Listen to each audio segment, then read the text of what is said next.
1, 2. Shabbat Shalom, amados. Vamos al inicio de la parashá de esta semana. El nombre de la parashá de esta semana es Bechelach y significa y cuando envió. Repito, el nombre de la parashá de esta semana lleva el nombre de Bechelach y su significado es cuando envió. Se encuentra en Shemot capítulo 13, desde el versículo 17 hasta el capítulo 17, versículos 16. Tenemos en el Haftarah de esta semana, correspondiente a esta parashat, en Jueces, capítulo 4, verso 4 al capítulo 5, verso 31. Y el Besorá de esta semana, los escritos son en Matitiyahu, capítulo 5, desde el verso 1 en adelante. Así vamos a dar inicio a los primeros versos de esta parashá, diciendo en el versículo 17, y sucedió que cuando el faraón hubo enviado al pueblo, no los guió Elohim por el camino de la tierra de los filisteos, aunque era el más próximo. Pues dijo Elohim, no sea que se arrepienta el pueblo al ver la guerra y se vuelva a Misraim. E hizo Elohim que el pueblo diese vuelta por el camino del desierto hacia el mar rojo, llamado el mar de los juncos. Y los bendijo, y los hijos de Israel,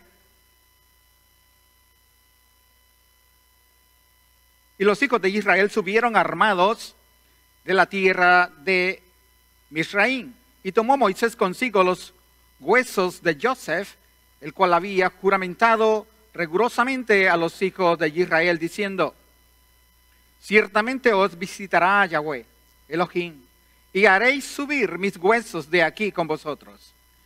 Y partieron de Sucot y acamparon en Etam, al extremo del desierto.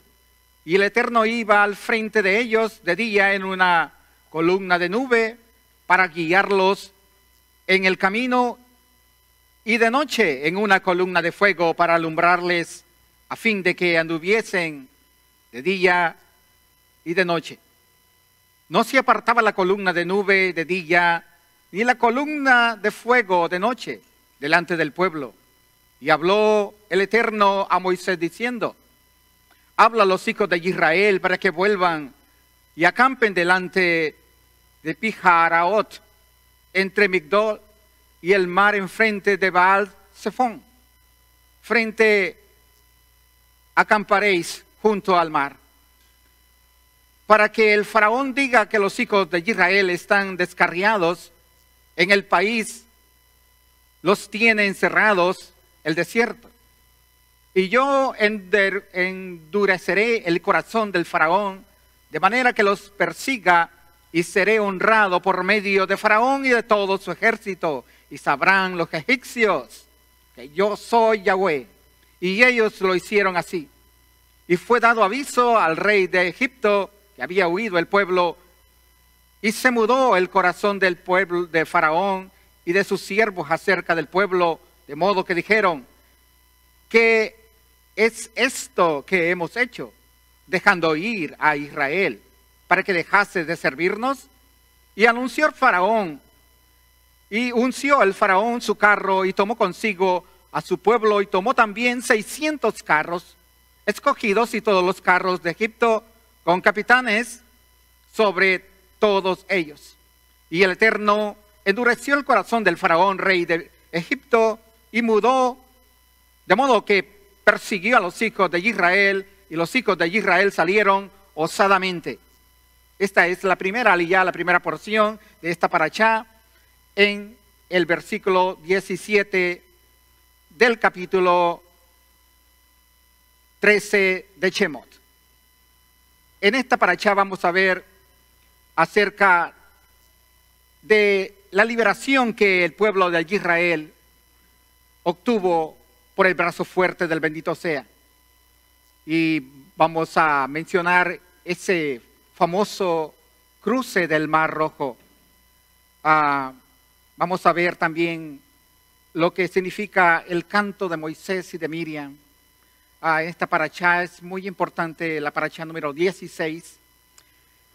Y si la semana pasada tuvimos una parachá fuerte de energía, la energía de esta parachá está similar.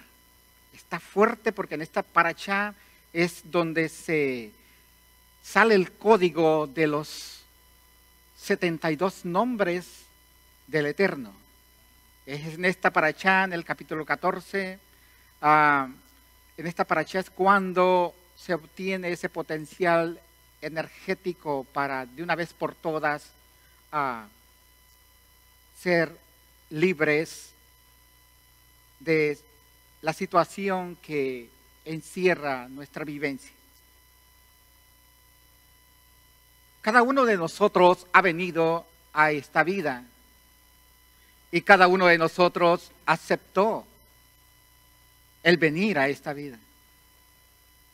Cada uno de nosotros firmó un acuerdo y juramento, y bajo juramento, de que al venir a esta vida no iba a ser un rachá, un malvado, sino un sadik, una persona justa, una persona que iba a caminar en la ley divina, en el consejo divino, en la palabra del Eterno, conocida como los mandamientos de la Torá. Cuando el alma viene, se le hace jurar y el alma acepta de que no será un malvado, sino que será una persona digna de la alabanza del bendito sea. Una persona digna en la cual se haga lo que dice el Salmo 149, versículo 6, si no estoy dándolo mal. Dice que en la boca de los justos el Eterno es elogiado, o el poder del bendito sea está en la boca de los justos y en su mano, dice, una espada de doble filo. Ok, ya relatamos la semana pasada el mandamiento del Corban Pesach y la liberación que tuvo el pueblo de Egipto y las últimas 3 plagas que fueron el azote fulminante y directo al faraón, y la última plaga que se describió fue la muerte de los primogénitos, que tiene que ver con la sefirá de Keter, y la otra plaga de la oscuridad tuvo que ver con la sefirá de Josma, y la de langostas tuvo que ver con la sefirá de Bina. En esas 3 últimas que reposan lo que es en el cuerpo, la cabeza, tiene que ver con facultades intelectuales, no son emocionales, sino las primeras 7 plagas que se describió en la parachá Baera.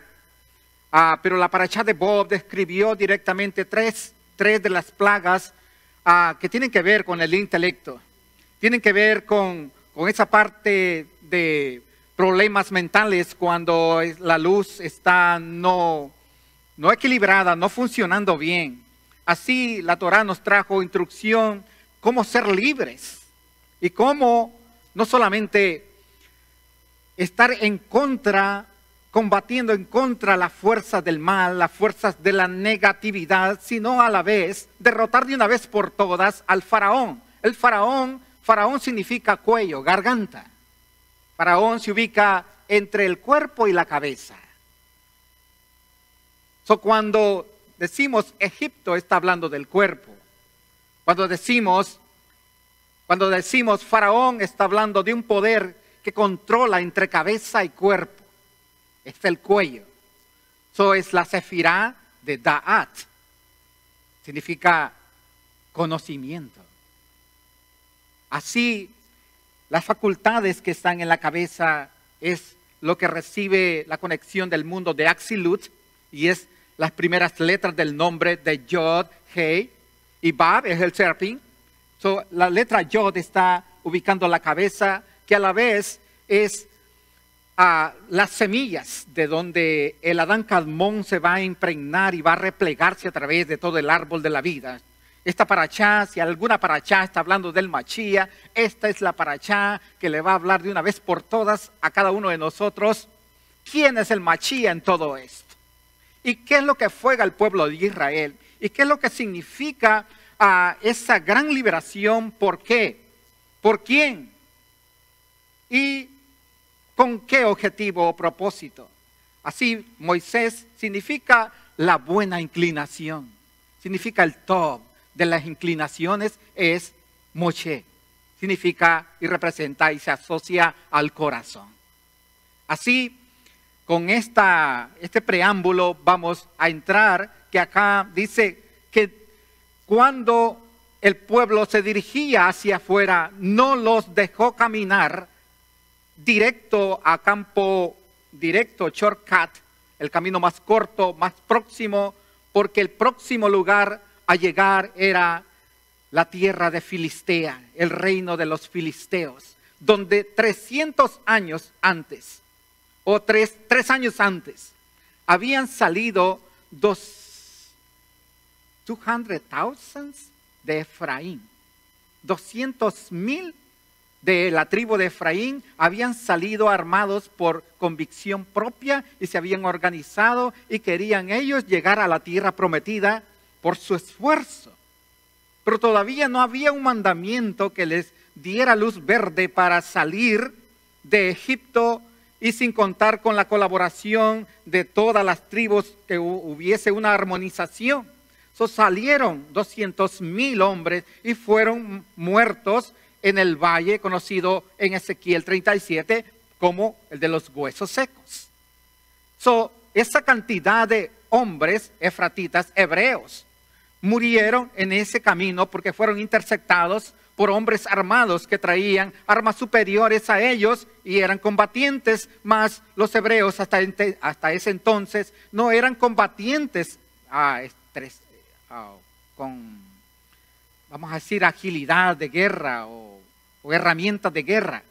En esta parashá se menciona un equipaje que traían los hebreos cuando salieron ya en el tiempo de Moshe. 3 años después salieron, y estamos hablando de una cantidad bastante grande.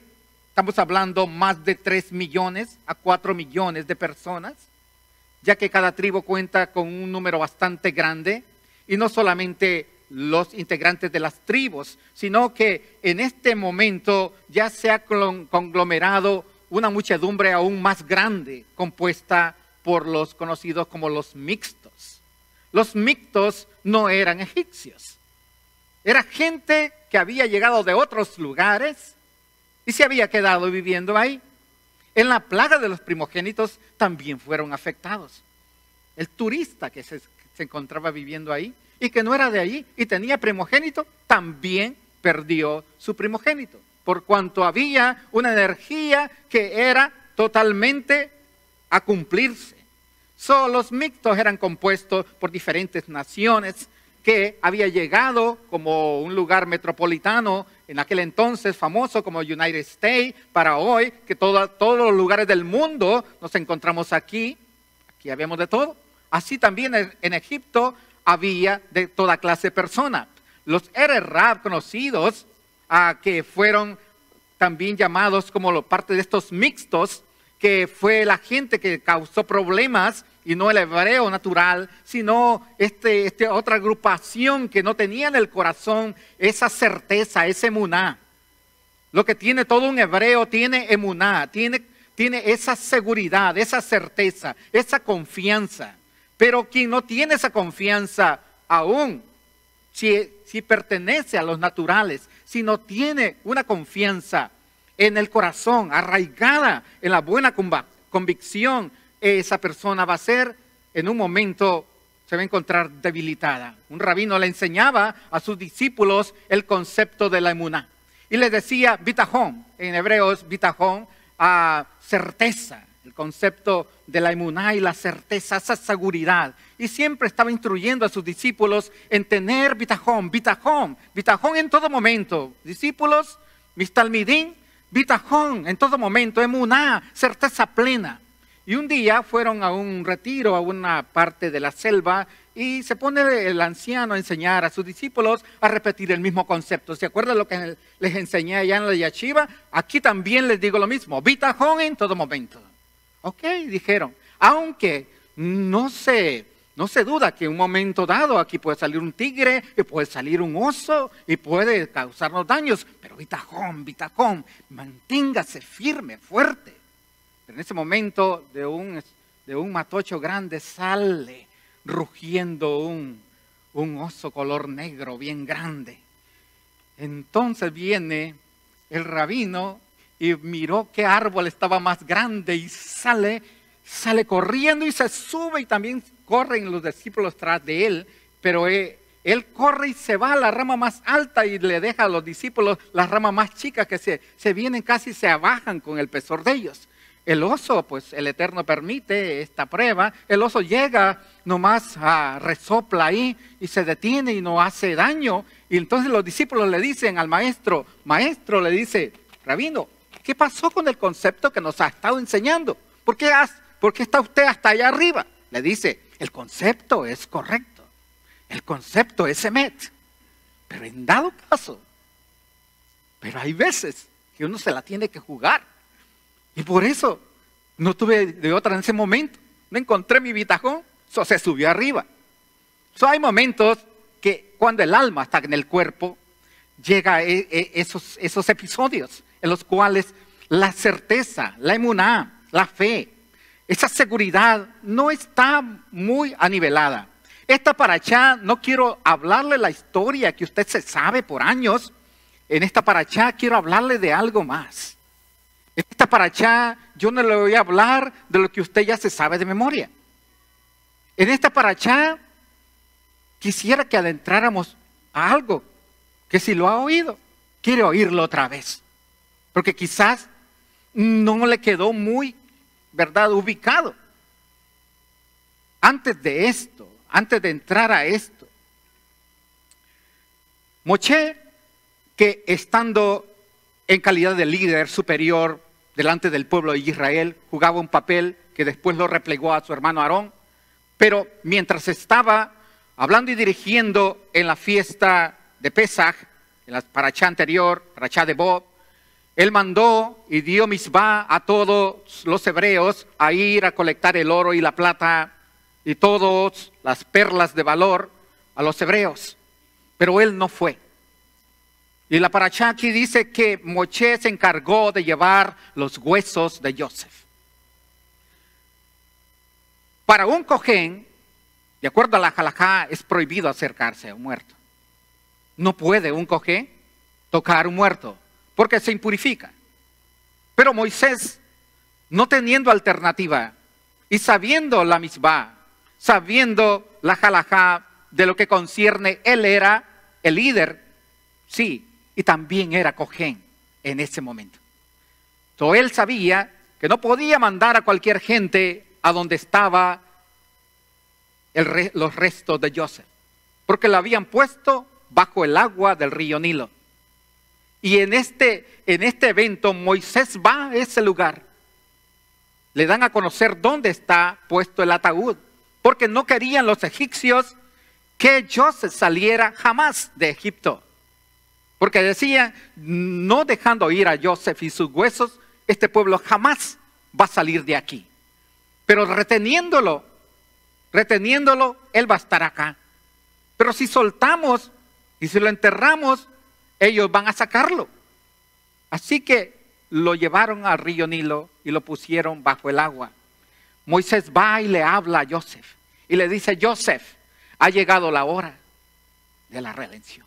Vámonos. Y el ataúd flota y emerge desde las profundidades y y Moisés hace esa misbá.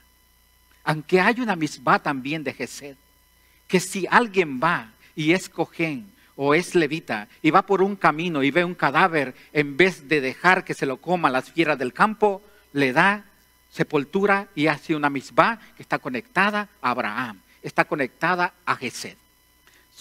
Moisés hace esta misbá porque él no puede ir a colectar oro, porque él es levita. Y los levitas, estaba prohibido para ellos ir a pedir a los egipcios su parte, porque los egipcios pusieron a esclavitud a cualquiera de las 11 tribus, pero no a ningún levita. Ningún levita fue esclavo en Egipto. Ellos siempre estuvieron estudiando Torá en la yachiva que tenía Jacob en Gosén. Los levitas jamás conocieron del yugo de la esclavitud. Ellos siempre gozaron de una libertad porque eran respetados por estudiar la Torá. Su pan, su parte y su fundamento y su alegría era estudiar Torá. Moisés era levita, también lo era Aarón y también era Coré. Pero Coré fue a buscar oro y llenó una urna de oro y perlas preciosas. Pero a Coré, más adelante, la tierra hace espacio, se lo traga.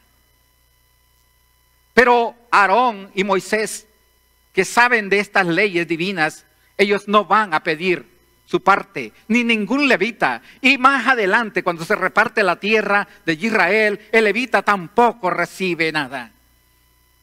Y Moisés estaba delegando las porciones a la tribu de Rubén, tal tierra, a la tribu de Isaacar, tal tierra, y a la tribu de Leví, a su propia casa, a sus propios hermanos, a sus propios hijos y mujer. No les da nada, no les da nada. ¿Qué dirían sus hijos? ¿Qué dirían sus hermanos? ¿Qué diría su casa? ¿Qué diría su pueblo? ¿Qué diría su tribu? Vaya qué líder tenemos.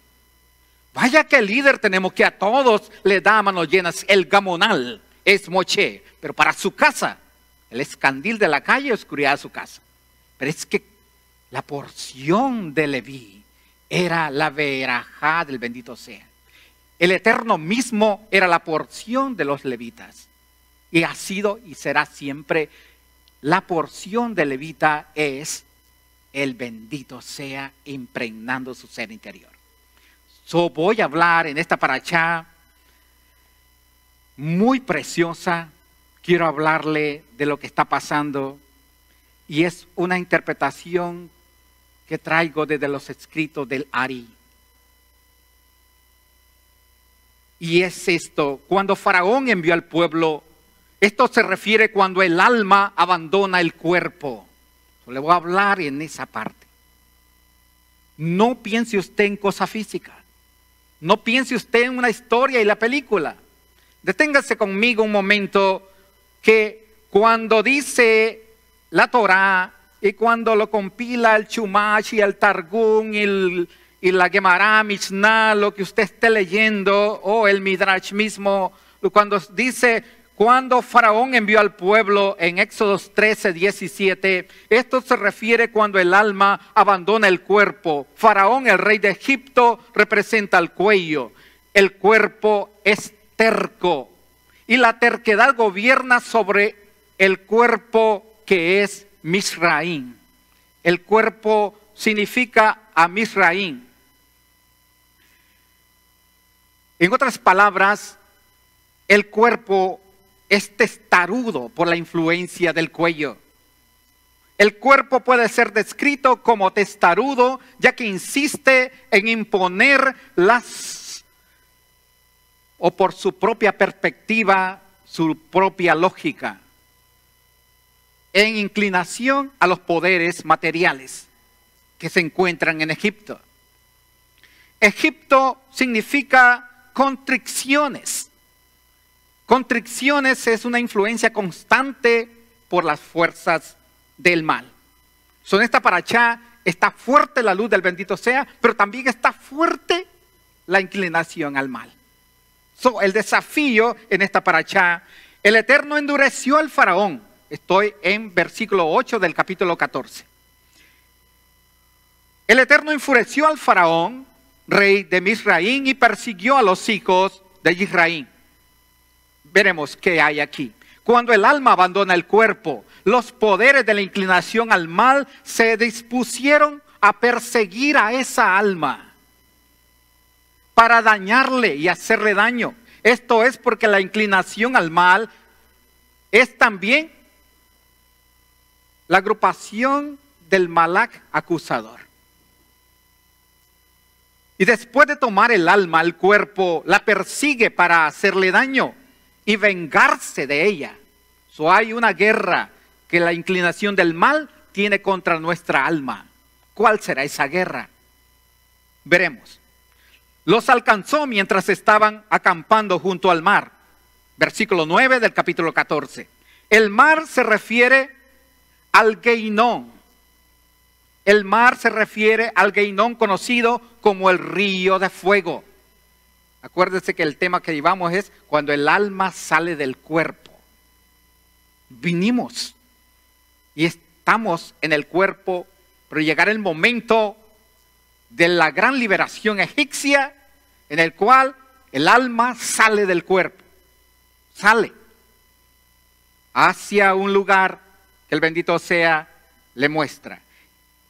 Cuando el alma abandona el cuerpo, primero debe ser purgada por la corteza existencial, porque era inclinación al materialismo y la negatividad que adquirió durante su estancia en este mundo físico.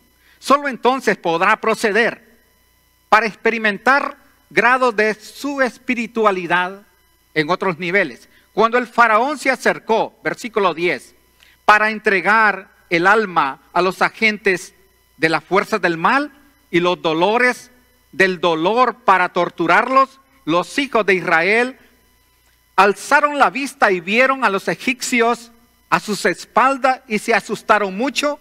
Entonces los hijos de Israel clamaron a Yahweh para que el alma se purifique en su corteza material. Debe hacerse experimentar el grado de someter el materialismo. Es un despertar agonizante, doloroso y hasta puede ser torturoso para el alma. Entonces dijeron a Moisés, versículo 11 del 14, es decir, a la buena inclinación, fue por falta de tumbas en Egipto que nos hiciste morir en el desierto. Acuérdense que el tema, el lenguaje es de alma aquí. Es decir, ahora que ves todo el dolor y sufrimiento, que estos poderes del mal están influyendo, esta paliza es la tumba, tumba en hebreo es Hibut HaKever. No es suficiente el dolor que tenía que ser enterrado y sufrir dentro del cuerpo y las constricciones del mundo físico, que ahora debo experimentar el dolor en esta tumba. Esto se refiere a cómo el alma es golpeada dentro de la tumba y han llevado a morir de nuevo el desierto, es decir, es el lugar donde se detiene el alma después que sale del cuerpo. El alma se refiere a su nacimiento en el cuerpo físico, cuando es enterrado en una tumba. La muerte no se ve como un cese de existencia, sino como un descenso de un nivel espiritual inferior. Basta que se queja el alma, que tuve que vivir en una vida plena en esta tumba del cuerpo. ¿Por qué debo sufrir más? Como que el alma está todavía confundida. A lo más que sale del cuerpo estaba adaptada. Así como el pueblo de Israel recientemente había vivido en Egipto con sus comodidades, pero que se había apegado a esas comodidades. Así el alma, cuando sale del cuerpo, como que desea entrarse otra vez al cuerpo. Y no se acopla a ese viaje que le espera. Vamos a ver qué hayamos acá. Es decir, fue mejor para mí en el cuerpo. También tenía que haberme sometido a la inclinación del mal. También podría, dice el alma, haberme sometido a la inclinación del mal en el mundo físico, al menos. Entonces no estaría sufriendo el dolor que estoy sufriendo ahora. En ese momento, cuando están frente al mar, todos es una queja. Nos trajiste a morir acá. Recordémonos que la influencia de los mixtos, la influencia todavía de los órganos del cuerpo, la influencia del hígado, la influencia del páncreas, la influencia de todos los órganos todavía está causando daño a las memorias que recientemente ha tenido conectada el alma. Siente todavía ese apego, siente todavía la conexión a ese ADN. Entonces, dice, lo contrario es verdad. El tzadik, él anhela la muerte, el tzadik anhela la muerte física porque se quiere reintegrar a su estado como tzadik. La buena inclinación le dice al alma, no tengas miedo. Capítulo 14, versículo 13. La buena inclinación, dice, pero Moshe dijo al pueblo, no temas. Y aquí es donde está un secreto para los que buscamos la conexión con Mashiach. En toda la Torá hasta aquí no se ha dicho el nombre o la palabra que está en este capítulo 14, verso 13. Le dice, no teman, estén firmes, porque ustedes verán el Yachuat que Yahweh hará por ustedes. En otras palabras, manténganse quietos, manténganse firmes, porque ustedes verán a Yahshua de Yahweh, que vendrá a salvarlos. Es la palabra más relacionada con Yachuat, que significa salvación. Y ustedes verán la salvación. Moisés le dice al pueblo, o la buena inclinación le dice al alma, no tenga miedo de este castigo, porque es por tu propio bien. A través de él se librará de estos dolores de dolor y se ahorrará la prueba de el Geinón, otro río de fuego. Todos los poderes de impureza permanecerán allí en el mar, es decir, el río de fuego. O sea, el mar en este caso es la muerte, es el Geinón, donde otros no pudieron pasar como pasó el alma hebrea a través de las aguas. El mar se partió en 12 cavidades, no solamente en una brechita, se hicieron 12 compartimientos por donde iba a pasar cada una de las tribus. De acuerdo al masal, de acuerdo al signo, que son 12. Así se parte el mar en 12 surcos. Cada cual va con su gente, no es un revoltijo, no va un desorden, no es una caminata a la loca, donde se pisotea cada quien. No, era un orden, era algo solemne. Manténganse firmes, por medio del proceso de purificación del Geinón serán limpiados de sus pecados. Para los egipcios que has visto nunca lo volverás a ver jamás, porque quedaron en esa primera etapa de purificación. Esto se refiere al descenso del alma para ser juzgado en el Geinón, también conocido como purgatorio, en este estado de alma. Y se refiere a los poderes de la inclinación del mal que son arrojados al mar, donde permanecen. Pero los hijos de Israel habían caminado en tierra seca en medio del mar, mientras que el agua formaba un muro para ellos a la derecha y a su izquierda. Verso 29, capítulo 14. Los poderes del mal están enojados cuando el alma sale de ese estado de purificación, de esa escoria material. Moisés hizo que los hijos de Israel salieran del mar de juncos y salieran al desierto de Shur. Caminaron durante 3 días en el desierto sin encontrar agua. Vinieron a Mara. Mara significa amargura. Vinieron a Mara, pero no pudieron beber el agua de Mara porque el agua era amarga. Y por esto se llama amargo, Mara. Capítulo 15, versos 22, 23. Después de que el alma abandona el cuerpo y después de que el alma abandona el Geinón del mar, el mar conocido como el lugar de purificación de la muerte, dice, se muere de hambre durante 3 días. El alma tiene sed y hambre. Después que pasa ese episodio, después que el alma abandona el purgatorio, conocido como el Geinón o el río de fuego, el mar rojo, se muere de hambre durante 3 días, ya que pasa 3 días sin aprender Torah. Pasa 3 días sin oír nada. Ok. Espero nos esté trabajando este concepto para preparar ese viaje cuando nos toque. Entonces, lleva 3 días sin estudiar y sin aprender Torah. La Torah es el alimento del alma, lo que permite soportar el Geinón antes de entrar al paraíso. El pueblo se quejó de Moshe diciendo, ¿qué beberemos? Capítulo 15, verso 24. Es decir, ya que no hemos aprendido ninguna Torah, la Torah es un árbol de la vida para quienes la tienen. Entonces el bendito sea le mostró a Moisés un árbol y lo tiró al agua y se volvió dulce. Y fue allí que le dio al pueblo un estatuto nuevo, una ley y allí los probó. Es decir, la buena inclinación le muestra al alma la recompensa que le espera en el Olam Jabá, en el mundo venidero. Y le dice, no, este poder, estas cualidades ya son nuestras. Podemos endulzar el agua. Podemos endulzar el agua.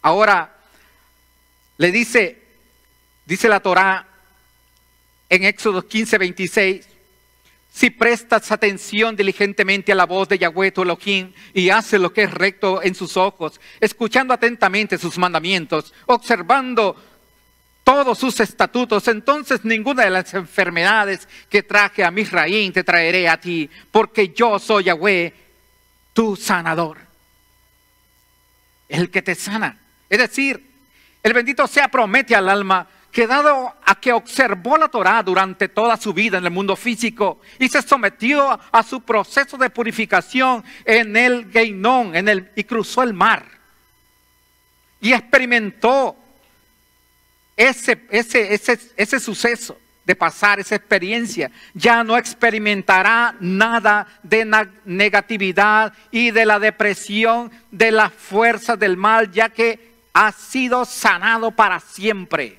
Al alma se le confirma por cuanto aprendiste y estudiaste Torah mientras estuviste en el cuerpo y pasaste la purificación del Mar Rojo y pasaste por ese episodio y te graduaste caminando, siguiendo a la voz del bendito sea. Entonces no habrá ninguna enfermedad de la que deprimió psicológica, mentalmente, fisiológica a los Misraí. Es decir, el Eterno le promete al alma, a toda alma que observó Torah, que será curado para siempre. En otras palabras, el tiempo del futuro, el verso debe leerse como pasado, ya que prestaste atención diligentemente a la voz de Yahweh. Luego llegaron a Elim. Allá en Guatemala hay una congregación muy grande, se llama Elim. Significa fuentes de agua. Significa lugar de las 70 palmeras. 70 palmeras dátiles. Y acamparon junto al agua. Eso está en el 27 del capítulo 15. Hay 12 ríos de agua pura y espiritual que rodean el paraíso, correspondientes a las 12 tribus de Israel. Cada alma, cada tribu, se sumerge en ese río respectivo para ser enfriada del fuego del Geinón que cruzó durante el Mar Rojo y ha sido sanada de sus heridas. Luego llegaron a Elim, donde había 12 fuentes de agua, 70 palmeras. Es decir, después de todo esto, hay una etapa más que el alma debe entrar al paraíso. Se sumerge nuevamente para ser juzgado en la llama de la espada giratoria, como va rumbo al Gan Edén. Entonces le espera otro desafío: enfrentar la espada giratoria. Veremos. Y es necesario para eliminar el materialismo sutil que aún permanece después de la purificación preliminar realizada en el Mar Rojo. Dice, estas 2 etapas tienen que ver con la circuncisión. Después de que quitar el prepucio grueso y la membrana delgada, también debe, dice, hacerse hacia atrás, pelarse, dice la traducción. El no hacer esto invalida la circuncisión. Del mismo modo, en la circuncisión del corazón también hay 2 etapas. Luego llegaron a Elim, donde había 12 fuentes. El alma también se queja del castigo más sutil, pero lo sufre. Y cuando pasa de esta etapa, quiere entrar al paraíso y el Eterno le dice, luego llegaron, es decir, aquí el paraíso, comerás mucho pan. Veremos lo que el Eterno le dice. Es decir, aquí en el paraíso comerás mucho del pan de la Torá que estudiaste mientras estabas en aquel mundo. Esta Torá es el alimento del alma. Son las 248 extremidades y los 365 tendones del alma, que son las 613 mitzvot que forman la prenda del alma, la vestimenta del alma. La Torah misma, a diferencia de los mitzvot, es el alimento del alma. Si alguien no se ocupó del estudio de la Torah día y noche en el mundo físico, no tiene nada que comer en el mundo de las almas. Repito esto. Si alguien no se ocupó del estudio de la Torah día y noche en el mundo físico, no tiene nada que comer en el mundo de las almas, aunque tenga algo que ponerse, formada por los mitzvot, aunque tenga vestimenta, que eso le ayuda. Pero si no estudió Torah, porque la Torah tiene que ver con el alimento, es el manjú, es el maná. Ellos por eso no sabían qué era lo que comían, porque era la metáfora de la realidad de lo que ellos son en alma. Por eso preguntaban, ¿y esto qué es? Es manjú. ¿Pero qué quiere decir manjú? ¿Y esto qué es? Queda la incógnita, ¿qué es esto? Porque estando en el Efesh no se conoce qué es en esencia el manjú, el maná, bajado de los chamaín. Ahora usted como nazareno, usted sabe quién es el maná de los chamaín. ¿Quién es el maná de los chamaín que fue bajado del cielo? Yahshua HaMashiach. Él es el rey de Israel y de todos los olamot. Él es el manjú de los chamaín. Y por eso los sadiquín de esta era actual, de nuestra era, se recibió la profecía a través de la conexión de la midá, de las plegarias, a través de las oraciones, a través de la tefilá, a través de todo lo que está en el sidur. Solamente hay un sidur.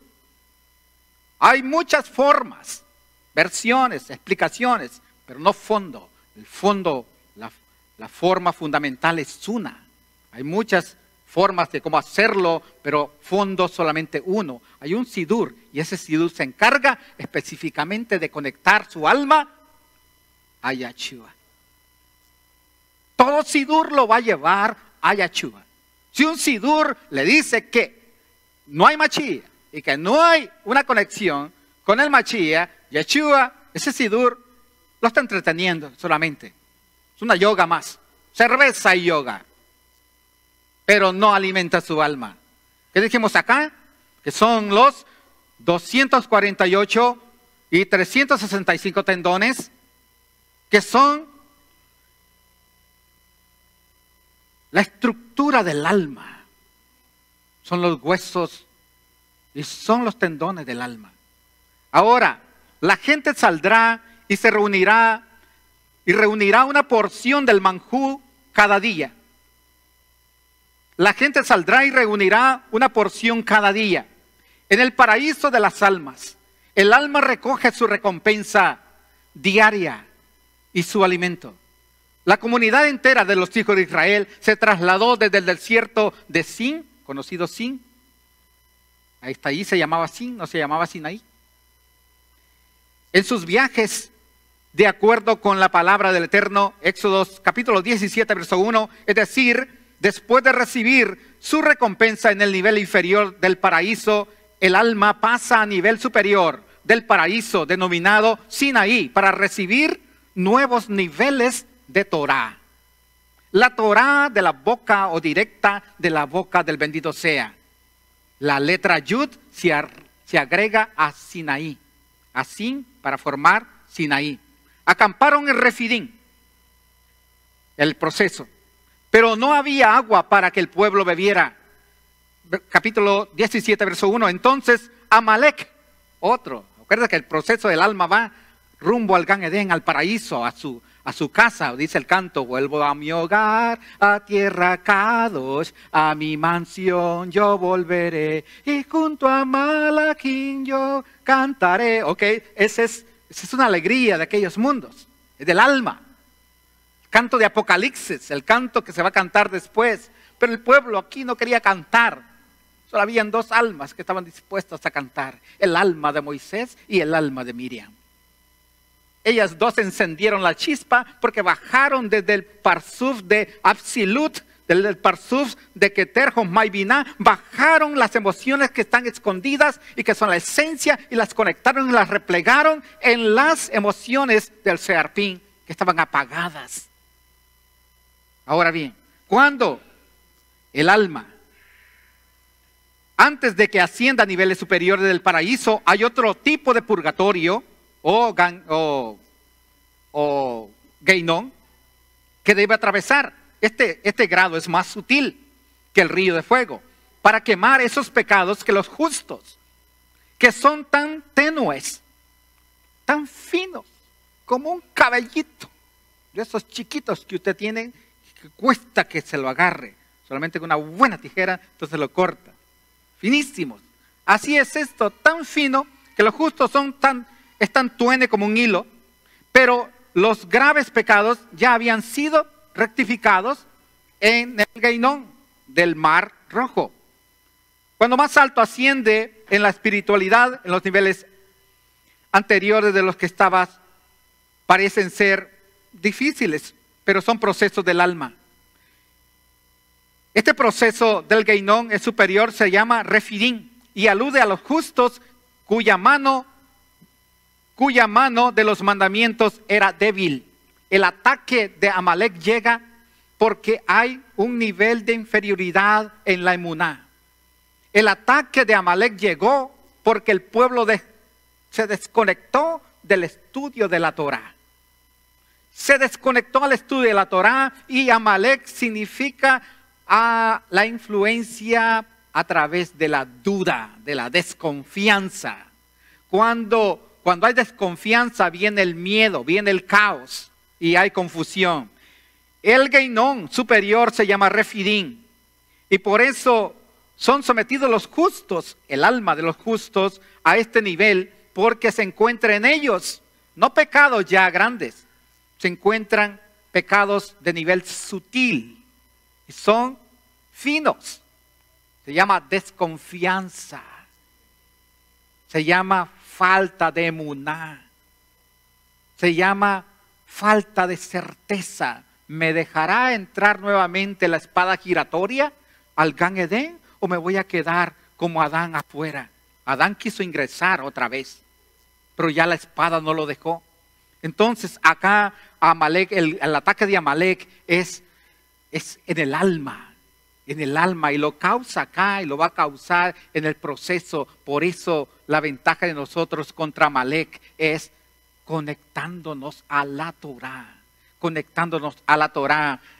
día y noche, ya que cuando salió el pueblo, salió armado, llevaba 5 armas, 5 clases de armas llevaba el pueblo, y este pueblo llevaba espada, llevaba lanza, llevaba arco, llevaba escudo y llevaban un palo.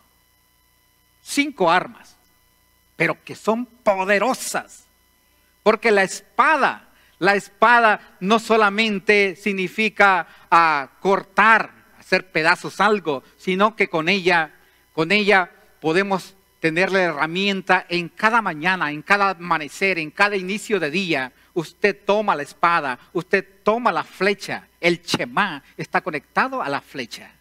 Cuando usted recita el Shemá por las mañanas, usted está tomando una flecha. Usted está tomando una flecha que la pone en el arco, y entre más atrae el arco hacia usted, esa flecha llegará más lejos. Y usted dispara la flecha aquí nomás, ok, no llegará ni ahí a la silla. Pero si usted trae el arco y lo estira hacia usted, es esa tefilá profunda desde su corazón por las mañanas. Usted está tomando una lanza y un arco, y usted está haciendo guerra contra toda la influencia del mal en ese día. Ahora, el palo es para golpear esas partes donde no va a ocupar la espada, pero esas partes pasivas, haraganas de uno mismo en el ser interior, que hay que darles un pequeño palito para que se despierten, porque ser demasiado tolerantes con nosotros mismos, las fuerzas del mal roncando, ahí rascándose la barriguita, las fuerzas del mal. No, sea agresivo con usted mismo contra las fuerzas del mal y no contra su buena estima. Así que yo termino la parashá diciendo que tenemos algo por celebrar, mucho por celebrar, si nos mantenemos conectados a la Torá. Hay un canto, el canto en el capítulo 15 es el canto de Moisés, y que está en Apocalipsis también, y dice, ¿cómo comienza el canto de Moisés?